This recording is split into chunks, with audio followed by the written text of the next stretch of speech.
வணக்கம், welcome to அறிஞர் அண்ணா IAS academy. டிஆர்பியிலிருந்து 2026க்கான annual planar வெளியே வந்திருக்கு. இந்த ஆனுவல் பிளானர் பார்த்துட்டு நம்ம ஸ்டூடெண்ட்ஸ் எல்லாருமே சார் இதில் நம்ம படிக்கக்கூடிய எக்ஸாமு எதுக்கும் பார்த்தோன்னா பிளானரில் ஷெடியூல் கொடுக்கலையே எப்படி சார் அப்படி சொல்லிட்டு பார்த்தோன்னா ஸ்டூடெண்ட்ஸ் நிறைய பேர் தொடர்ச்சி கேட்டிருக்கேன். ஏன்னா இன்றைக்கி காலகட்டத்தில் ஸ்டூடெண்ட்ஸ் அதிகமாக படிக்கக்கூடிய இப்போதைக்கு இருக்கிற ட்ரெண்டில் அதிகமாக படித்த எக்ஸாம் என்னவாக இருந்துச்சுன்னா பிளாக் எஜுகேஷன் ஆஃபீஸர் எக்ஸாமுக்கு நிறைய படிச்சிருந்தாங்க.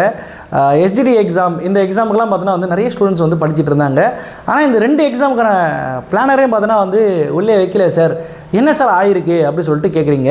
ஃபஸ்ட்டு இந்த ஆனுவல் பிளானர் வெளியே வர்றதுக்கு ஜனவரி 23 நமக்கு பார்த்தோன்னா ஆனுவல் பிளானர் வெளியே வந்திருக்கு. ஆனுவல் பிளானர் ஒரு அழுத்தத்தின் அடிப்படையில் தான் வெளியே வந்திருக்குன்னு சொல்லிட்டு நான் சொல்கிறேன். என்ன அழுத்தத்தின் அடிப்படையில் நீ வெளியே வந்திருக்கு அப்படின்னீங்கன்னா கொஞ்சம் அப்படியே பார்த்தீங்கன்னா முன்னாடி, அதாவது ஜனவரி 21 ஜனவரி 21 பார்த்தோன்னா ஒரு பத்திரிகை செய்தி பார்த்தோன்னா வந்திருக்கும். நீங்கள் தெளிவாக பார்த்தீங்கன்னா அது புரியும். அந்த பத்திரிகை செய்தி பாருங்கள் என்ன சொல்கிறாங்கன்ட்டு. டிஆர்பி தேர்வு அட்டவணை வெளியிடாததால் தேர்வர்கள் ஏமாற்றம் அப்படின்ற ஒரு வார்த்தையை ஜனவரி 21 பார்த்தோன்னா உங்களுக்கு ஒரு பத்திரிகை செய்தியாக பார்த்தோன்னா வெளிவந்திருக்கு. இந்த பத்திரிகை செய்தியில் என்ன சார் சொல்ல வராங்க அப்படின்னு பார்க்கும்போது, இந்த ஆசிரியர் தேர்வு ஆணையம் பார்த்தோன்னா இந்த பணிகள், அதாவது டெட்டு தேர்வு, அரசு பள்ளி ஆசிரியர்கள், வட்டார கல்வி அலுவலர், அரசு பாலிடெக்னிக் கல்லூரி விரிவியாளர்கள், அரசு பொறியாளர் கல்லூரி உதவி பேராசிரியர் உள்ளிட்ட தேர்வுகளுக்கெல்லாம் என்ன பண்ணுறாங்க, இவங்க டிஆர்பி தேர்வு நடத்திட்டு வராங்க. ஆனால் இதுக்கு முந்தைய ஆண்டுகள்லாம் ஆனுவல் பிளானர்தை முன்னாடியே கொடுத்துட்டாங்க. ஆனால் அதே போல் டிஎன்பிசின்ற ஒரு ஆனுவல் பிளானர் பார்த்தோன்னா அவங்க தெளிவாக எந்தெந்த எக்ஸாம் நடத்த போகிறோன்னு சொல்லிட்டு கொடுத்துட்டாங்க. ஆனால் இன்னி வரைக்கும் பார்த்தோன்னா டிஆர்பி வெளியிடாததால் என்னென்ன எக்ஸாமு எப்போ வரும்னு சொல்லிட்டு பார்த்தோன்னா தேர்வர்கள் பார்த்தோன்னா ரொம்ப குழப்பத்தில் இருக்காங்க. அதனால் அந்த அட்டவணை தெரிந்தால் மட்டுமே நாங்கள் என்ன பண்ணுவோம், நாங்கள் திட்டமிட்டு தயாராக முடியும் அப்படின்னு சொல்லிட்டு ஒரு பத்திரிகை செய்தி பார்த்தோன்னா நேற்று வெளி வந்துச்சு. இந்த பத்திரிகை செய்தியிலே பார்த்தோன்னா தெளிவாக கொடுத்துருப்பாங்க. 2021 ஆண்டிலே பார்த்தோன்னா 1598 சிறப்பு ஆசிரியர்கள் காலி பணியிடங்கள் அறிவிப்பு உண்டாங்க. அதே போல் பிஓ பிளாக் எஜுகேஷன் பணியிடங்களுக்கான அறிவிப்பு வெளியிடப்பட்ட நிலையில் அதற்கான தேர்வு இன்னும் நடத்தப்படவில்லை. அதை போன்ற இந்த செய்தியை தெளிவாக பார்த்தோன்னா நேற்று அதாவது 2021 அதாவது ஜனவரி 21 பார்த்தோன்னா உங்களுக்கு இந்த செய்தி பார்த்தோன்னா வந்திருக்கும். இந்த செய்தி வந்தோடனே உடனே ஏன்னா நம்ம இந்த ஃபீல்டு ஏற்கனவே இருந்திருக்குன்ற பத்திரிகை ஃபீல்டு இருந்திருக்குன்னே உடனே அந்த ஹையர் அஃபீஷியல்ஸ் உடனே என்ன சொல்லியிருப்பாங்கன்னா, ஏம்மா முதல்ல என்ன அந்த ஆனுவல் பிளானர் வெளியிட வேண்டியது தானே, அதில் என்ன சார் உங்களுக்கு சுணக்கம் காட்டிகிட்டு இருக்கீங்க அப்படின்னு சொல்லிட்டு கேட்கும்போது அவங்க ஒரு சில காரணங்களும் சொல்லுங்கள் சார், இன்னும் எவ்வளோ வேக்கண்ட் இருக்குதுன்னு சொல்லிட்டு நமக்கு தெரிய வரல. சரி தெரிய வரலன்னா பரவாயில்ல, இப்போதைக்கு அவங்க வாய் அடைக்கிற மாதிரி ஒரு விஷயத்தை பண்ணுங்க அப்படின்ற ஒரு நோக்கத்தின் அடிப்படையில் தான் இதை நான் கொடுத்துருப்பாங்கன்னு சொல்லிட்டு நான் ப்ரெடிக்ட் பண்ணுறேன். ஏன்னா நீங்கள் இந்த பாருங்கள், இதை பார்க்கும்போதே உங்களுக்கு தெளிவாக தெரியும். இந்த இவங்க கொடுத்த ஆனுவல் பிளானரை நீங்கள் பார்க்கும்போது உங்களுக்கு தெளிவாக புரியும். பாருங்கள், ஒரு 7 நோட்டிஃபிகேஷன் தான் பார்த்தோன்னா இவங்க அடக்கி கொடுத்துருக்காங்க. அப்போ இதுலேருந்தே புரிஞ்சு கொண்ட விஷயம் என்னென்னா அந்த அழுத்தத்தின் காரணமாக தான் நமக்கு கொடுத்துருக்காங்கன்றது புரியும். ப்ளஸ் நீங்கள் இந்த பாருங்கள், இந்த நோட்டிஃபிகேஷனில் வரும்போது இந்த நோட்டிஃபிகேஷனில் என்னென்ன போஸ்ட்டு எப்போ கொடுக்க போகிறாங்க, அதாவது ஒரு போஸ்ட்டுக்கு என்னென்ன வேக்கண்ட் இருக்குன்றது கூட பார்த்தோன்னா தெளிவாக கொடுக்கல அப்படின்றது புரியும் உங்களுக்கு. அப்போ இதெல்லாமே நடக்குமா சார்னா, இதெல்லாம் கண்டிப்பாக நடக்கும். ஆனால் ஒரு சில மாதங்கள் முன்ன பின்ன அப்படின்ற மாதிரி நடக்கும். ஆனால் கண்டிப்பாக என்ன பண்ணுறது, நமக்கு பார்த்தோன்னா எக்ஸாம் நடக்க தான் போகுது. ஃபஸ்ட்டு இதில் அசிஸ்டன்ட் ப்ரொஃபஸர் ஏற்கனவே பார்த்தோன்னா இது நோட்டிஃபிகேஷன் கொடுத்துட்டாங்க.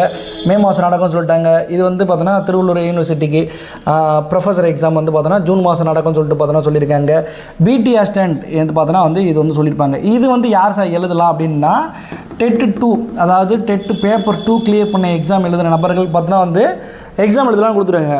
அப்போனா டெட்டு பேப்பர் 1 எழுதிருக்காங்களே, அப்போ டெட்டு பேப்பர் 1 எழுதுனவங்களுக்கு எக்ஸாம் வைப்பாங்களே, உங்களுக்கு சிம்பிளான லாஜிக். அப்போ கண்டிப்பாக என்ன பண்ணுவாங்களா, இந்த எக்ஸாம் நடத்துனாங்கன்னா கண்டிப்பாக எஸ்ஜிடி அப்படின்ற ஒரு எக்ஸாம் பார்த்தோன்னா கண்டிப்பாக பார்த்தோன்னா நடக்கும். ரெண்டுமே ஒன்றா, அதாவது ஒரு மாதம் முன்ன பின்ன நடக்கலாம்.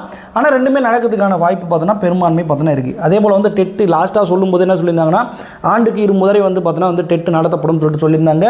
இதில் பார்த்தோன்னா ஸ்பெஷல் டெட்டா நார்மல் டெட்டான்றதை நோட்டிஃபிகேஷன் வரும்போது மட்டும்தான் பார்த்தோன்னா புரிய வரும்.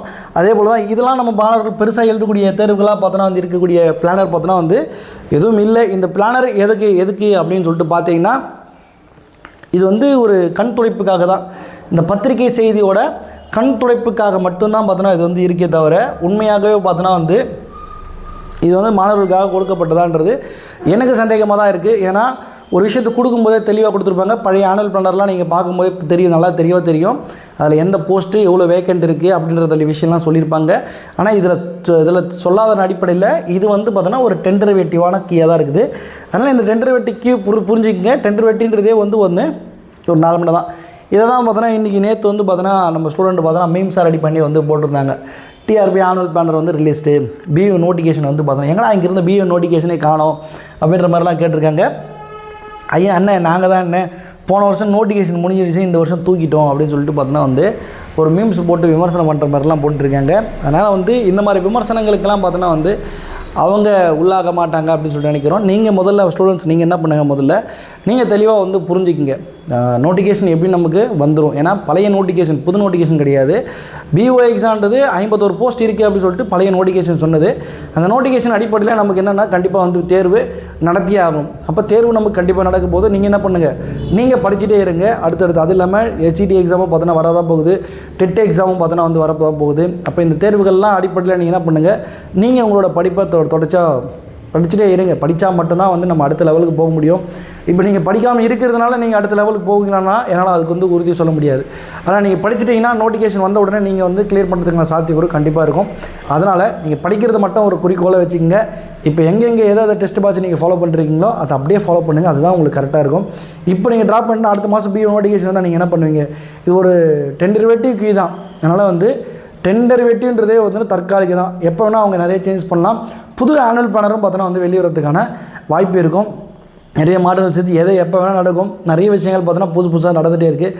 அதனால் எதையும் நம்பாமல் இப்போதைக்கு நம்ம என்ன நோக்கி இப்போ எந்த பாதையை நோக்கி நம்ம போயிட்டுருக்கோமோ அந்த பாதையை நோக்கி போயிட்டே இருங்க. வெற்றி நம்மதாகட்டும். தேங்க்யூ.